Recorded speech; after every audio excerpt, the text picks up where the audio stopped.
Hi everyone, welcome to episode 47 of the Startup Playbook Podcast. My name is Rohit Bhargava, and each week I interview successful founders, investors, and subject matter experts on how they got started, the strategies they use to succeed, and their advice to current and future entrepreneurs. As you may have noticed, we're just a few short weeks away from episode 50. In the 50th episode, I wanted to do something a little bit different and give some of the amazing listeners of the podcast an opportunity to ask questions from their favorite guests on the show. So send an email to rohit@startupplaybook.co with your question and the guest you want to ask the question to, and I'll pick some of my favorite questions to feature on the 50th episode.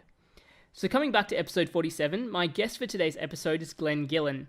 If you aren't familiar with Glenn, he was an early hire at Heroku and led their Add-ons Marketplace business unit, and is now back in Australia, spending most of his time as an active angel investor and helping to develop and shape the Victorian startup community. In the episode, we chat about how he got his first job at Heroku from an email to the founder, scaling company culture, the advantages of the Australian startup ecosystem, and his process when making investment decisions. Without further ado, here is my interview with Glenn Gillen. Hi Glenn, welcome to the Startup Playbook Podcast, and thanks so much for taking the time to be here today. No, thank you. It's a real pleasure. So for people that may not be as familiar with you or your background, can you share a little bit of your story and what got you here today? Yeah, I mean, how far back do we want to go in terms of what got me here? As far back as you want. Really privileged when I was young that my dad got into computers. He was an electrician, and so I've never really known a life without having a computer in the house, which is pretty special. I got into computers when I was 2. He opened up a computer store a few years later, so that was my life on the weekends was basically living in the shop. Started selling software on the internet when I was in high school because we got the internet really early. Dad set up an ISP as well. It was just kind of constantly exposed to all this stuff. So I did that throughout high school, made a little bit of money on the side, which was good as a high school student. I went to uni briefly, but just found that not really challenging given I'd been doing a lot of this stuff for 5 years at that point. Yeah. So I quit, got a full-time job at a company called Salesforce, which isn't salesforce.com, just to confuse things. Worked there for 6 years. That was just a really amazing experience. They're an outsourced call center provider, so again, didn't really appreciate the value of that experience at the time, but you get a breadth of exposure to pretty much every industry you can imagine because everyone runs a call center, and we were setting them up for everyone, and it's a really deep tech challenge as well, lots of infrastructure, lots of hard problems. From there, we went overseas for a holiday, and I came back 8 or 9 years later, turned into a working holiday. At which point, the most interesting part for most people is that I managed to get a job at Heroku in San Francisco and worked for them for 3.5 years. Quite an early employee, number 30, I think, thereabouts, and watched that company grow from 30 to, I think they were 300 or something as I left, and came back here a couple of years ago, raised a family, but also have been investing in startups in that kind of infrastructure developer tool space, and trying to find ways to help the local startup scene in the process. Sure. So I guess you mentioned kind of Heroku. That must have been a really interesting experience for you, especially kind of being a really big sort of part of their growth. Yeah. What was that experience like for you in joining a company that was 30 odd and had grown massively during your time there? Yeah, I was really privileged to have that opportunity. The reason I ended up there was that we were living in London for 5 years, and I just grew tired of the weather, and my wife was like, well, where are we going to go? We're not ready to go home. And so I wrote a list of any company that I want to work for anywhere in the world, if I could work for anyone. And the list was Airbnb, GitHub, and Heroku, just because I loved the products at the time. This is 2010, this would have been. And I emailed one of the founders at Heroku. I don't quite know how I found his email address, but I emailed him. I never emailed anyone else, basically. That's the history there, is that I ended up getting a job there a few months later. Yeah. And was really, quite an experience. A bit of a rite of passage, like Silicon Valley and San Francisco felt like, something you have to do as a geek. And that was certainly part of it. I wanted to be surrounded by the best and the brightest. And that was true in a lot of senses, but not in the way I assumed it was going to be. I thought there was going to be this really deep technical knowledge, and it was going to be this, pristine code base and the most amazing apps I'd ever seen, and you got there and was really exposed to the grittiness that comes with being a startup. The code was pretty rough in parts. That was really surprising to me, and these smart, amazing technical people, these are the best in the world, and this is what they're producing. But it was one of those realities where it's the stuff that's important is the stuff that gets the job done. Yeah. And sometimes you're so in the trenches fighting this fight to try and be successful, you don't have time to sort of have that engineering purity that I assumed you have in a product like that, especially something as deeply technical as Heroku.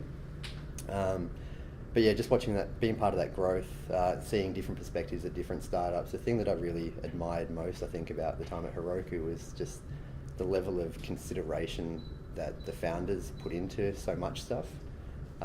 Just cultural aspects of it. You see a lot of startups that pay, they use culture as like a bit of a lure from a recruitment perspective. Heroku was a little bit introverted in that respect. It's not something they shouted from the rooftops, but it was something they really cared deeply about, and it's something that's really stayed with me ever since. Just seeing how much that having a really great culture and team surrounded you that you share about a mission, and the energy that brings into it probably meant that I look back at it now, and I probably stayed there a year longer than I might have had that not been in place. It was just, when the times get tough and you've had a PR nightmare and motivation gets down, just being surrounded by people that really felt like friends and who really believed in that long-term mission was so powerful. And that was something that was like, wow, this is a really special time and place to be working for a company. And yeah, that was the thing that really struck home most, was something that the level of ambition I think that came with that as well. Like, everything seemed possible because you were surrounded by a team that you knew would like hunker down for each other and make the impossible possible somehow. Yeah, absolutely. I guess, like, going back to the start of that, when you had sort of shortlisted 3 companies that you sort of wanted to work for, I guess one of the things that I see with a lot of meet with a lot of sort of people that either are early stage startup founders and want to connect with particular mentors or advisors or investors, or people that want to get into the startup space and start working for a company but don't really know how to reach out. Yeah. What was that process like, and what did that email look like to the founders of Heroku? Yeah, so I mean, the secret to that success, and so much of my success I've realised, has been, one, a really understanding wife. Like, I just can't credit Emma enough for how much we've been able to achieve, because she's just been so forgiving of my whims. But what I started doing in high school was a bit of like a learning hack, was that whenever I was trying to take on a new concept or learn something new, I'd write it down as a little mini curriculum. Like, as I learned stuff, I'd try and rephrase it in a way so that in 6 months later, when I inevitably forgot what I just learned, I had something that was structured in the way that I needed it to relearn it as quickly as possible. Yeah. And with the advent of the internet, I started publishing that stuff. These days it's called blogging, I guess, but I didn't really know what it was at the time. And I started publishing that stuff. And as that sort of advanced, especially working as like a freelancer, a consultant for quite a while when we were in London, part of that was like content marketing. These days, again, like these things got names. I didn't realise what I was doing at the time. Yeah. But it's content marketing, #thought leadership. People would Google an answer for something, and something I wrote where I literally taught myself that 20 minutes before and then published a blog post, but now I was seen as the expert in that particular thing. And I just kept repeating that pattern. It was a great way of getting business. And what happened with the Heroku thing was, I emailed Adam and said, hey, like, I think you guys are hiring. You've got some stuff listed on the job page. I don't know what I want to apply for, but I love the product. I've got lots of customers running on it that I've, done from consultancy. I just think it's amazing. I really want to be part of this. Yeah. What should I do? Like, how do we do this? And it was just really fortuitous that I think like that month or a couple of weeks prior, he'd read one of my blog posts. My name was kind of top of mind for him. He's like, oh yeah, I totally get this. It was a bit of an opinion piece about something. Like, we clearly share like values around this particular thing. Yeah. Let's get on a call. Let's have a chat. And so there was 3 to 5, I can't remember, phone screens with a bunch of people, and then eventually they flew me out to San Francisco. But it was just kind of that plucking up the courage to shoot an email to someone and say, hey, are you going to do this? And I figured the worst that could happen is I get no response. Or maybe the worst was he just flat out says no. Like, that probably would have hurt more, but that wasn't what happened, Yeah. And like I said, the rest is history. Like, I never sent the second email to GitHub or Airbnb. Yeah. Yeah, that's really interesting. Like what you just said about kind of note-taking and kind of learning, that's the same reason why I started the podcast, was I was just having a lot of amazing conversations, and instead of me sitting there and taking notes and then wanting to come back to it, this is just another way for me to sort of record that and make that available. So, totally. Yeah. So obviously, Heroku kind of grew massively during your time there. What were some of the the kind of less obvious challenges that came up as part of that process that you experienced? Yeah, I mean, especially for a company that prides culture so highly, making sure that is retained is really important, really difficult as well, because when you're hiring really rapidly, you get to a point where, it happened a couple of times in the 3.5 years there, we'd have like an all-hands meeting, and that space had to grow sort of exponentially every year, but you'd say, stand up if you've been at the company for less than 12 months, and literally, basically you could pull that at any point in the company's history and more than half the company would be standing up because of the rate of growth. And you're like, it's really hard to retain a core set of values that everyone believes in when the majority of the company has been there less than a year. Yeah. And that wasn't because we were churning people. We had a really high retention rate. It wasn't like people were leaving, it's just we were growing really quickly. And I think that's a difficult challenge. And one of the ones I've seen this happen like both of the startups, like the original Salesforce I worked for and then the Heroku / Salesforce I went for later, is that you hit these inflection points where communication becomes problems, especially when the company's so big you can't actually possibly know everybody anymore. And it's, for early employees, it's particularly hard to let go of like the good old days. You look back at them fondly, they're probably a bit rosier in memory than they were in reality. But like when things become a challenge because you have to schedule a meeting to get 4 people in a room to make something happen, you're like, what? Why is everything this hard? Like, it never used to be this hard, and look how successful we were.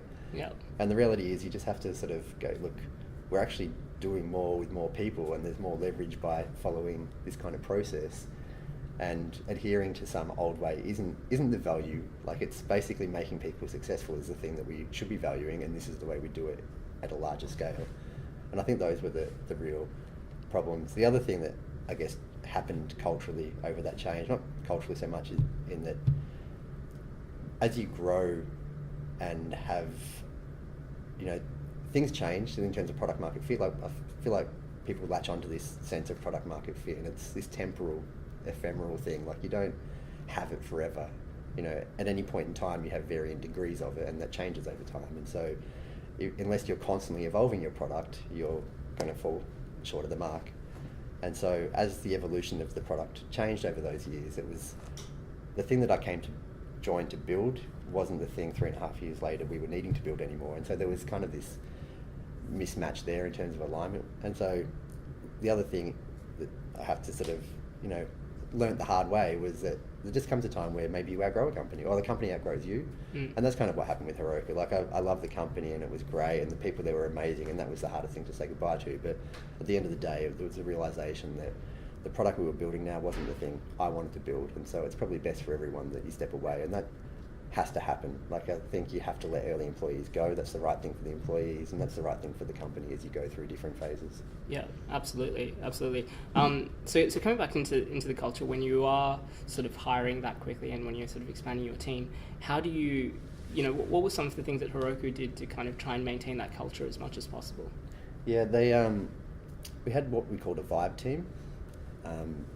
It would be what most companies would call like the office admin team, but James was very adamant that like he didn't want to call it that. It needed to represent more. And the way I internalized that was, kind of, if you think of Heroku as building a couple of products in terms of like there's one that our customers were paying for, but the first product that they were building was the company, like the thing that the employees were coming to buy, basically. Like, they were sacrificing their time and they were exchanging that for employment. And so that was the first product, and the Vibe team were kind of like the internal product group into making it this place that people wanted to be. And so they were, I think, a really critical piece at instilling that vibe. The whole onboarding process once you join the company, and their involvement and engagement there, and just making you feel like they were part of your family already.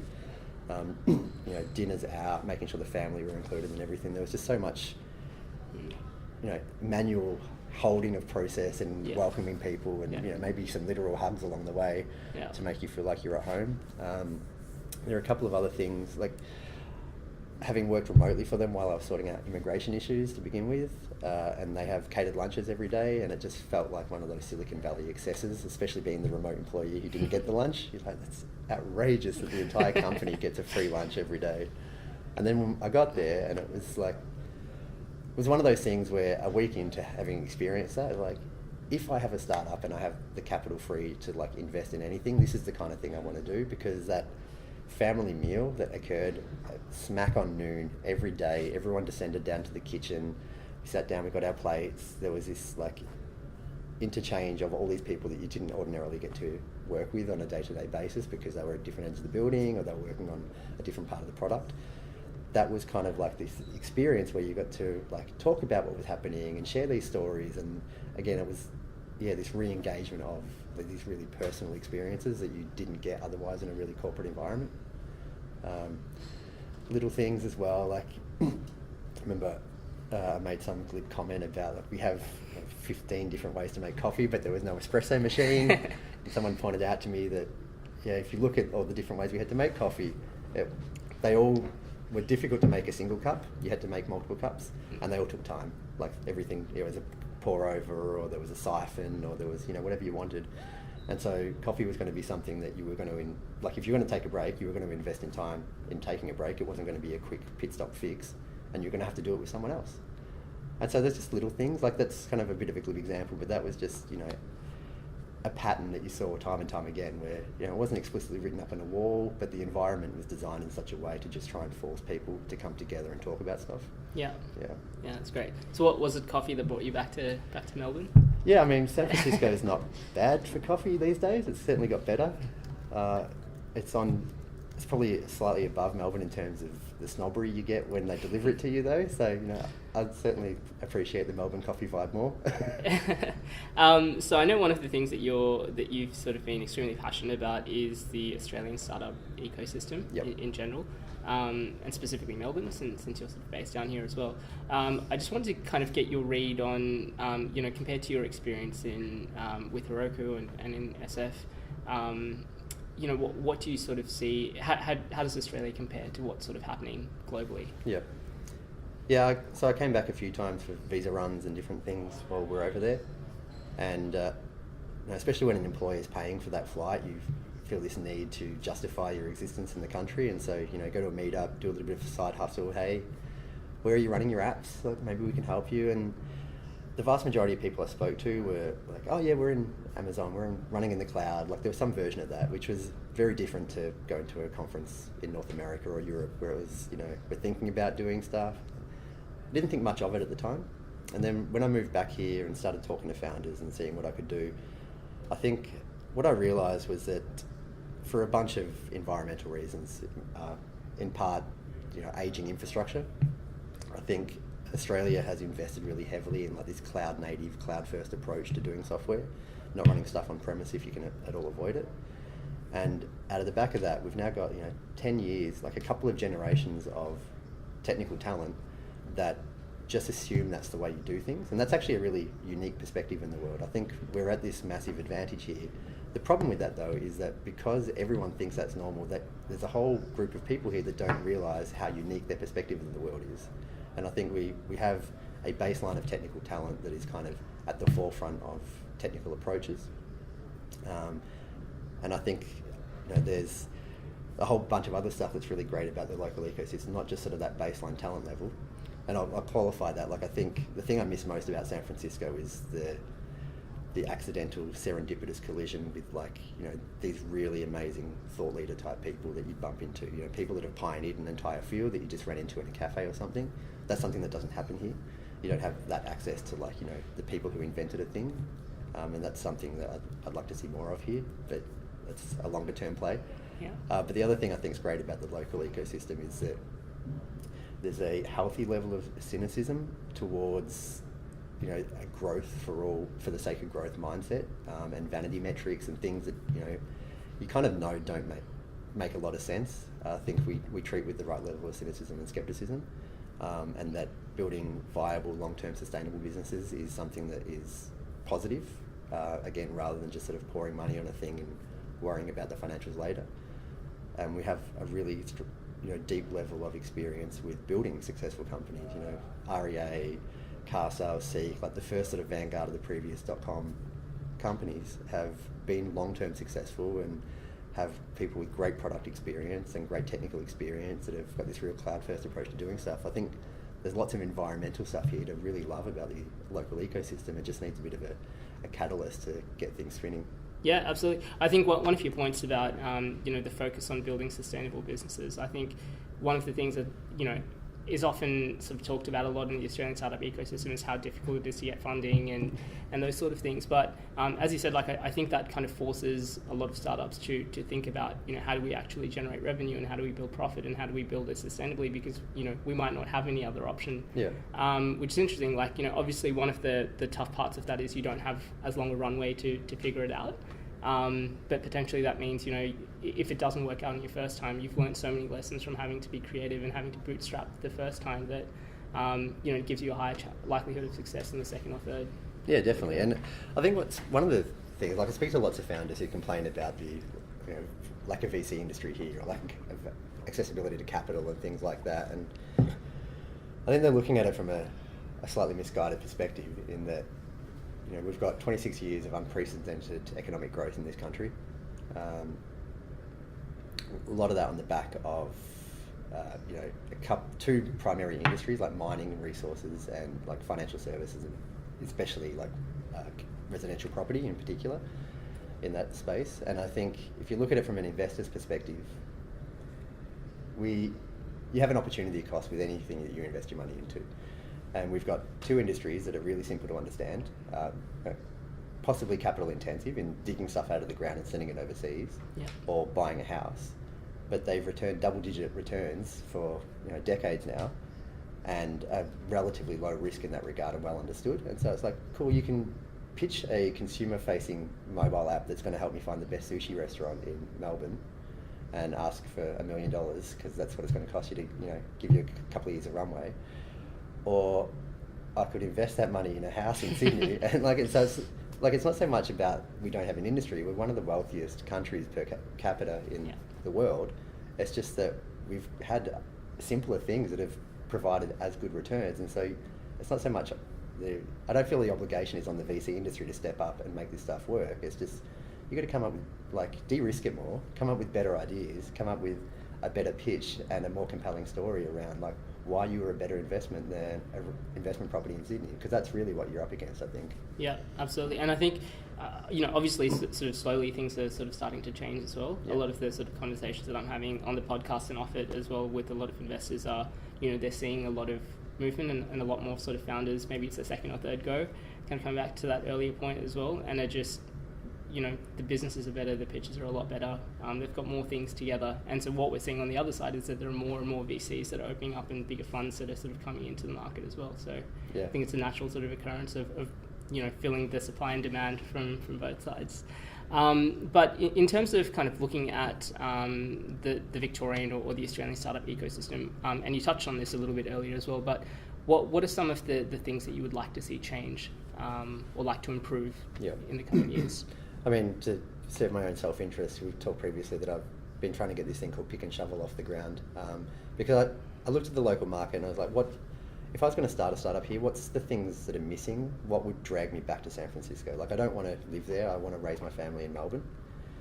But things would probably be easier there in a few ways. What are those? And one of them is the network, just the strength of network. You go to market, your ability to reach a broad number of really well-funded, successful companies who can actually pay for your products and services within a dense square mile radius, so you can physically get in front of the right people, is second to none. Capital is, I think it's a bit of a wash. Finding people who maybe get it, depending on your industry, especially if you've got a technical product, because there's 50 companies that have invested in that space already. You can back up those, and your ability. One of the companies I've invested in, they closed around, and I'm saying, "Oh, well done, man! That happened really fast." He's like, "Oh, it turned out it was really easy in the end. It only took a week, and I only met 40 VCs." And I was like, "Hang on, what? You met 40 VCs in a week?" And I don't think that's something you could physically do in Melbourne or Sydney. And I'm still staggered at that he made that happen, but that's kind of what happens over there, I guess. So it's I think the network and that serendipitous connection that happens with people in various spaces, and that was the things I felt like I was missing. Heroku and Salesforce, when I worked for them, if we ever ran into a wall, like something got stuck and we were losing momentum or something, especially like I said with the Salesforce backing after the acquisition, they wouldn't think twice about going, all right, who is the best in the world at this particular problem? Let's get them in. And you'd pay for a week of consulting with someone, and so we had Marty Kagan, who's this great product person, come in for a week and do some mentoring for the whole company, and that's not something I can realistically see happening here on a regular basis. So certainly, I know Marty Kagan came out here recently, but that kind of thing is what I missed. And so what I wanted to try and help see happen here is like that density of startups. I think co-working spaces like where we are today are great at getting people together. Accelerators are great like that. All these kind of platforms where you can get startups in a similar stage of life cycle, in a similar vertical, these kind of things together, where you have external economies of scale, and you can start making that kind of investment to bring that talent in here on a regular basis. Because the other thing I see happen is, instead of doing that, what we end up doing is we send like 15 startups over to San Francisco, which is valuable in its own way, especially for those startups. But I don't think it's net valuable for the local ecosystem. I'd much rather find ways to be able to say, look, the money we're spending on sending 30, 40 companies a year over to San Francisco, let's bring 30, 40 like really top tier people over here. And I think LaunchVic did really well with Andrew Hyde coming out. I know he was on the podcast when he was here. That Entrepreneur in Residence program I thought was really great. And again, helping instill some self-belief in the local community about how unique they are in the world in a lot of ways, and the benefits in having a startup here. Yeah, absolutely. I think we're seeing more and more sort of people like Andrew Hyde coming down, 500 startups, Techstars, all those sort of things. So I think it's a great time to be part of the ecosystem, and it'll be interesting to see how, as you said, how this kind of evolves, and if we can build that density in the different areas. Yeah. So and again, you sort of touched on this a little bit earlier, but do you want to share for the listeners what you're working on with Pick and Shovel? Yeah. So Pick and Shovel. I've been investing in a bunch of startups. They're all my investments are still in America at the moment, though. I'd like to do more in the local ecosystem. And so what we're focusing on is dev tools in particular. So that's, basically sort of SaaS type businesses, or anything that's, an underlying infrastructure type play that we build for things. And part of the reason is, again, just seeing what happens in the marketplace. That's my wheelhouse. I built a marketplace at Heroku for those kind of products. But I also see this pattern in Australia of these really smart, talented product people who have repeatedly solved the same sort of problem internally at a big sort of corporate or startup, who then leave that startup to take that knowledge, because it's like, okay, I've seen this pattern, I've seen this problem across the 3 or 4 companies I work for, I should build a product that solves it for all of them. And I think we have this great history of like makers making products for other makers, is how I'm thinking about it. And so, BuildKite is an example. It's a CI service that runs, basically Keith saw a problem at Envato when he was working there. Saw the same problem, I think, at Pin Payments when he worked there. Like, I should fix this.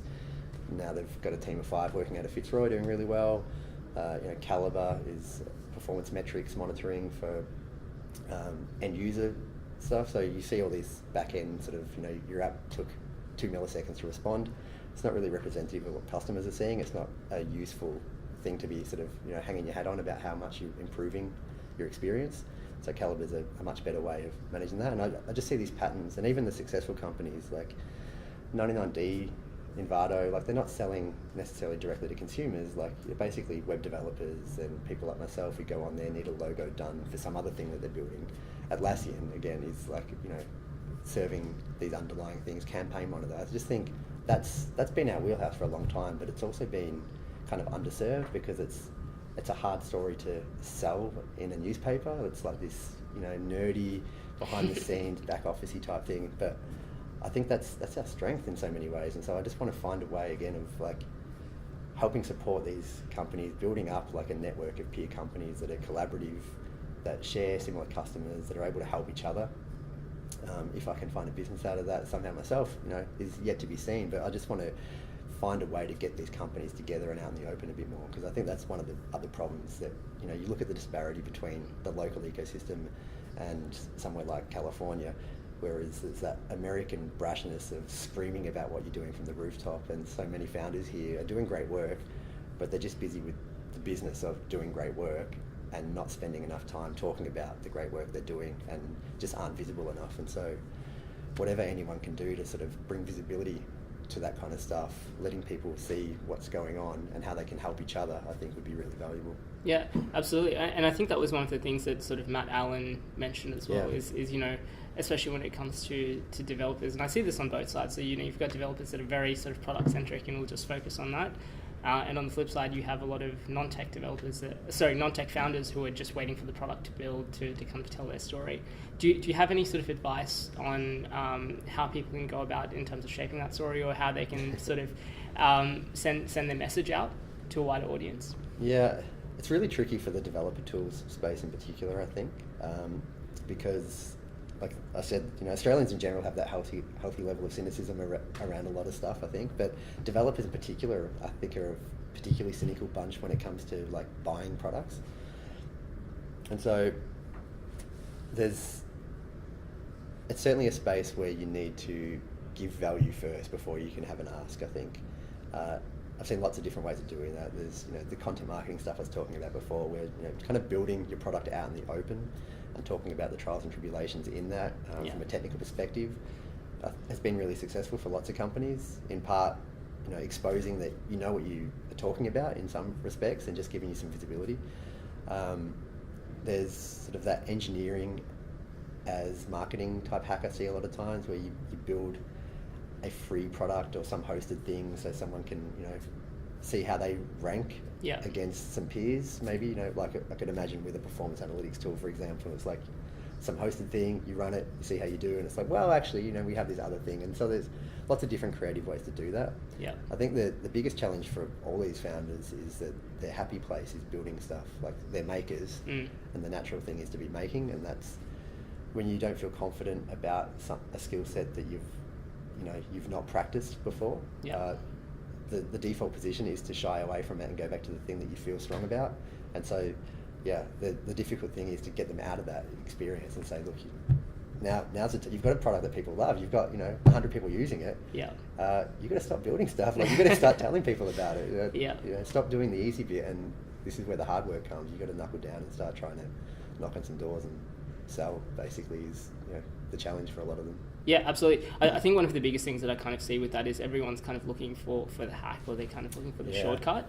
And I think when it comes to it, like, every strategy works. So you mentioned a couple, you know, like developing as a marketing tool, you know, using sort of content marketing. All of those things sort of work. It's just a matter of, you know, figuring out what are you sort of good at. What do your customers engage with, and what are the platforms that they sort of like viewing that content? But a lot of it is kind of longer term as well, and it's got to be consistent. It can't just be a 1 month sort of, you know, 2 or 3 blogs, and then you don't see any returns, and you just kind of stop it and say the content marketing doesn't work. Cool. So, you know, in terms of so you mentioned that you angel invest in sort of dev tools. What is it specifically that you look for in startups that make you want to work with them? So I have to be able to bring something beyond just money. I mean, there's lots of people who can give money to stuff. I don't feel like I'm particularly, you know, unique in that perspective, and if all you're after is money, you're probably best raising it somewhere else. So things that are requiring a marketplace, I obviously get lots of deals around that because I've built a marketplace before that was quite successful. I think a great founding team, some product market traction happening already, a little bit of revenue. I think especially because if you've got a strong technical team and the infrastructure costs, like Amazon and Google and all these companies are basically throwing credits at them, the operational costs other than their time are basically zero. And so for a strong technical product, all it costs to get to market is time for these people because they have the technical ability. And so if you haven't been able to get to market and you're raising money, I feel like you're just trying to get me to de-risk it for you. So it's like, that's not what's going to happen. Like, it needs to be the other way. So you need to have been able to go to market and get some notional level of revenue coming through the door to prove that someone's going to pay for this thing. And that's kind of like the early litmus test, and then there'll be a few conversations to suss out the team. And just work out, like, are these people I want to work with? It's hard to quantify, but it's, I don't want to, there's going to be a long-term relationship here, hopefully, and I want to enjoy the conversations. I don't want to be giving my money to someone that I feel like I'm fighting with every month about direction. And so to me, a lot of it's a bit more like a job interview than it is sort of an investment thesis. I don't buy into 5-year business plans. I don't, even 12-month ones, they're pretty skeptical at those really early stages. So I think, and again, the idea is important. I hear lots of VCs talk about, like, we invest in founders, not in ideas. Maybe I believe that a little bit, but I don't think that it's so cut and dry. I think you invest in a package of things. Like, I'm not going to give someone money just because they've got a fantastic team, and nor am I going to look at an idea and go, well, this is incredible. Like, it needs to be some balance, and the weighting on that will shift on a case-by-case basis, but that's kind of it. So basically, like, great team that I want to work with, good product that other people want to use, and then something else that I can bring in terms of, like, my own experience and strategy and direction to help them be more successful. Sure. And correct me if I'm wrong, but you wouldn't normally invest in someone based off their first meeting? No. Just making sure that I haven't done that before. So again, one of the things that I kind of see with a lot of sort of first-time founders is they walk into their first investor meeting expecting that that they'll write them a check on the spot, which normally isn't how things work around. But what would you say? And obviously, it's dependent on a case-by-case basis. But what would normally be your sort of process and sort of levels of touch points that you would need before you decide to go in on a particular startup? Yeah, I'm just trying to, so I think every investment I've made to date, with the exception of my first, was a warm introduction from someone. At least half of them are actually from a warm introduction from one of the companies I've invested in already. So that always helps. Quite a few of them have been, like, where one of the startups is using that product already, and it's like, hey, we're a customer, we love this, he's looking for investment. Would you mind having a chat? Like, we really love the working relationship. So there's already kind of a couple of proof points there in that, like, okay, there's this transitive level of trust that occurs from someone that I've trusted to, and have given some money, is using, like, spending some of that money, I guess, to use this other product that they love. So that's certainly part of it. Being upfront about what it is that you're after. Like I said, I'm not going to cut a check straight up on the first meeting, but if that's what you're after, like, it's good to get that on the table. And then, the conversation just kind of flows however it flows from that point. But usually having a level of regular communication as things progress is really important. One of the things I see happen a lot more commonly with the companies I've worked with in the States versus here is just a real clear understanding of what it is they're optimizing for at any particular given point in time. They know what the metric is, they know what the objectives are for the next, like, week, month, quarter. And so when you're having those early conversations, there's tangible objective stuff that's happening between those conversations as well. So you sort of get the investor update, and it's like, the needle's been moved, things are progressing the right way. Whether or not you think they're the right metrics is kind of a point for discussion maybe, but you can see their work ethic and their ability to make change. And so that's something that's sort of, again, a really strong reaffirmation of, like, this is someone I want to work with. I like the way they go about it. Sure. And I guess kind of flipping it on the other side, what are things that that startups should look for in investors that they decide to bring on? Yeah, someone who's biased, obviously, but someone who's going to want to be involved and helping, and have someone who's able to help. I think it's important to not just take dumb money. I've seen local founders do that, unfortunately.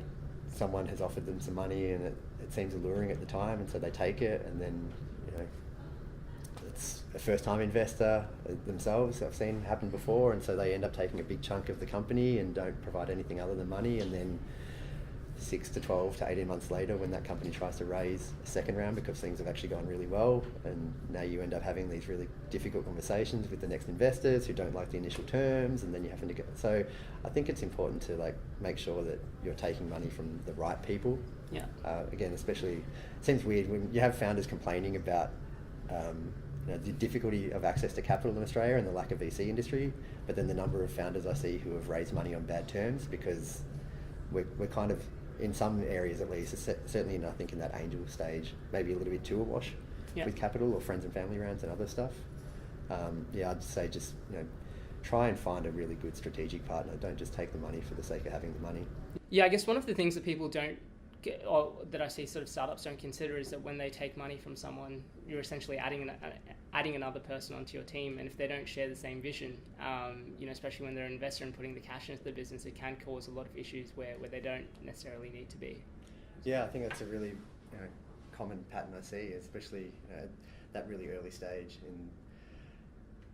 If the company's successful, it can cause problems with investors later on, and it's especially at the early stage. One of the things I've seen a lot, people have raised money, friends and family rounds, unsophisticated investors or people who kind of believed in the person, I guess, but didn't really understand what it was. But it's like, we really trust him, like he's my cousin or something. We'll give him some cash, and then because I'm doing office hours, I see these people who've done that. They've raised like $150,000 somehow, and have spent that with an agency to build out an MVP of something. And it's like when you talk through the problem with them, it's like none of that was at a stage where it was really investable or justified that kind of outlay. And it's really disheartening to me to like have these chats with these founders, because they look at it, and I think taking money from people has kind of become like the product version of that silver bullet we were talking about before. Yeah. Where it's like, tech savvy people want the marketing silver bullet that just gets the product out in their hands. And then these business savvy people who have managed to raise this money just want to be able to spend the money to validate the idea. When in actual fact, like, you could have just picked up the phone, rang 5 people, closed a couple of deals, and that validates it and gives you some cash to justify it. But instead, there's this whole trend the other way now, where you take a bunch of money, you spend it on an MVP/platform. You've got a mobile app for something that didn't need to exist, and now you're like 150 grand in the hole, and you've annoyed a bunch of family because you've burnt their money, and all you've discovered in that process is that you didn't need to build a mobile app. And it's like that's really disheartening. I think there's a lot to be done for the local ecosystem to, I guess, level up the expertise in that particular area of things. Yeah, absolutely.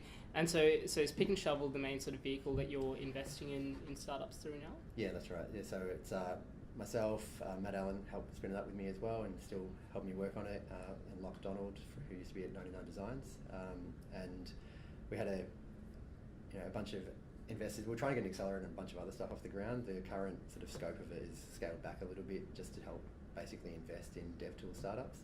And so it's basically some capital for those that require it, but really it's a lot of time and effort, and just doing whatever we can to help create this sort of collaborative environment for dev tool startups in Australia. Sure. Is there a particular stage of startups that you're looking to start working with? It's a real mix at the moment. People who are still, it's a side project, and trying to help bring that idea to life and find the first paying customers. A couple that are a handful of customers in, and then I guess in a broad sense, my own existing portfolio fits into that as well. So some of them have raised Series A already, so they're a much later stage, but follow the whole gamut at the moment, really.